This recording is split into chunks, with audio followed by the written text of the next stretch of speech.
नमस्कार। देश की तमाम फटाफट खबरों में आपका स्वागत है। खबरों के लिए आपसे निवेदन कि यदि आपने हमारे चैनल को सब्सक्राइब नहीं किया तो कृपया करके आपके अपने चैनल को सब्सक्राइब कर लें। तो बढ़ते आज की बड़ी खबर की ओर।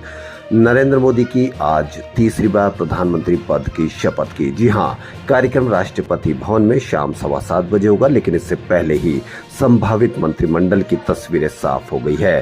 कयास है कि मोदी के साथ करीब 63 मंत्री शपथ ले सकते हैं। मोदी सरकार में मंत्री पद को लेकर अजीत पवार गुट नाराज है। अजीत पवार ने दिल्ली में प्रेस कॉन्फ्रेंस में कहा कि कल रात हमसे संपर्क किया गया था। इससे पहले हमने राजनाथ सिंह, अमित शाह, जेपी नड्डा के साथ बैठक की थी। हमने राज्य में परिणामों पर चर्चा की। उस समय हमने उनसे अनुरोध किया था कि हमारे पास राज्यसभा में 3 सदस्य होंगे, लोकसभा में 1 और हमारे पास 4 सांसद होंगे, इसलिए 1 मंत्री पद दिया जाए।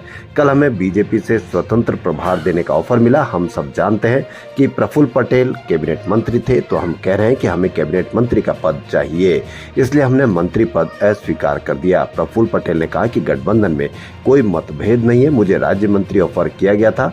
मैं पहले कैबिनेट पोस्ट पर रह चुका हूँ, इसलिए मुझे स्वीकार नहीं था, इसलिए हमने मना कर दिया। वहीं सांसद राहुल गांधी ने कहा कि मैं संसद में बनूंगा आपकी आवाज। नीट परीक्षा विवाद पर छात्रों से बोले राहुल गांधी।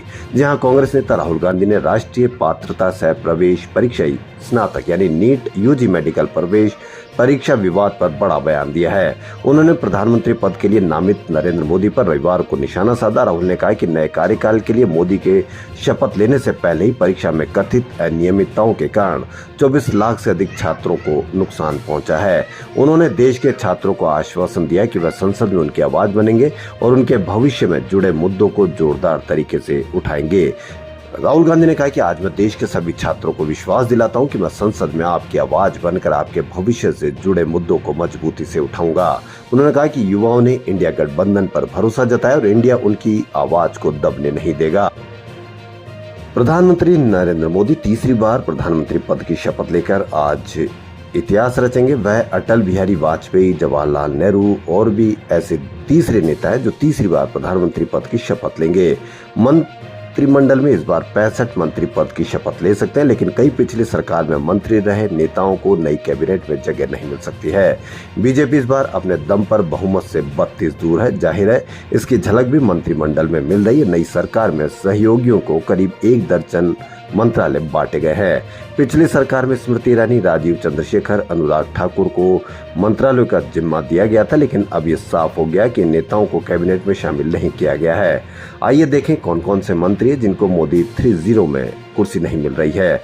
नारायण राणे, अनुराग ठाकुर, पुरुषोत्तम रूपाला, अर्जुन मुंडा, स्मृति ईरानी, RK सिंह, महेंद्र नाथ पांडे। पाकिस्तान के प्रधानमंत्री शहबाज शरीफ शनिवार को चीन के 4 दिन के दौरे से वापस लौटे। बीजिंग में चीन के राष्ट्रपति शी जिनपिंग के साथ द्विपक्षीय बैठक के बाद शहबाज ने एक बार फिर से कश्मीर का मुद्दा उठाया। उन्होंने जिनपिंग को कश्मीर से जुड़े सभी नए अपडेट्स की जानकारी दी। बैठक के बाद जारी हुए जॉइंट स्टेटमेंट में चीन ने कहा कि वह जम्मू कश्मीर में भारत की एक तरफा कार्रवाई का विरोध करता है। भारत और पाकिस्तान के बीच लंबे समय से इस मुद्दे को लेकर विवाद रहा। इस मसले को शांति के साथ UN के चार्टर और UNSC के प्रस्तावों के तहत हल किया जाना चाहिए। चीन पहले भी अलग अलग मौकों पर कश्मीर को लेकर ऐसे बयान देता आया है जिनका इंडिया ने हमेशा विरोध किया है। पाकिस्तान के अखबार डॉन के अनुसार शहबाज शरीफ और जिनपिंग ने बैठक में चीन पाकिस्तान इकोनॉमिक कॉरिडोर यानी CPEC के तहत हाई क्वालिटी डेवलपमेंट और पहले से चल रही परियोजनाओं को समय पर पूरा करने पर सहमति जताई है। मुंबई के छत्रपति शिवाजी महाराज इंटरनेशनल एयरपोर्ट पर रविवार को एक बड़ा हादसा टल गया। दरअसल एक ही रनवे पर 2 एयरक्राफ्ट एक साथ दिखाई दिए। रनवे पर इंडिगो का एयरक्राफ्ट लैंड कर रहा था, वहीं इसके ठीक आगे एयर इंडिया का विमान उड़ान भरने की तैयारी में था। हालांकि दोनों एयरक्राफ्ट एक दूसरे से टकराने से बच गए। घटना का एक वीडियो भी सामने आया है। इसमें एक फ्लाइट टेक ऑफ करती और दूसरी लैंड होती नजर आ रही है। इसी मामले में नागरिक उड्डयन निदेशालय ने रेस्पॉन्ड करते हुए मामले की जांच शुरू कर दी है। एयर ट्रैफिक कंट्रोल के एक अधिकारी को निलंबित भी कर दिया है। मुंबई से तिरुवनंतपुरम जाने वाली एयर इंडिया का विमान उड़ान भरने के लिए तैयार था। इसी दौरान इंडिगो की फ्लाइट भी उसी रनवे पर लैंडिंग करती दिखी।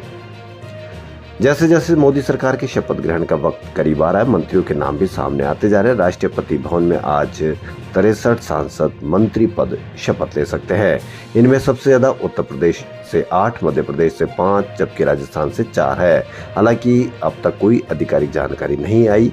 अमित शाह को फिर से गृह मंत्रालय मिलने के आसार है। राजनाथ सिंह रक्षा मंत्री और नितिन गडकरी सड़क परिवहन मंत्री बने रह सकते हैं। शिवराज सिंह चौहान और मनोहर लाल खट्टर पहली बार केंद्रीय राजनीति में आ रहे हैं। दोनों को बड़ी जिम्मेदारी दी जा सकती है।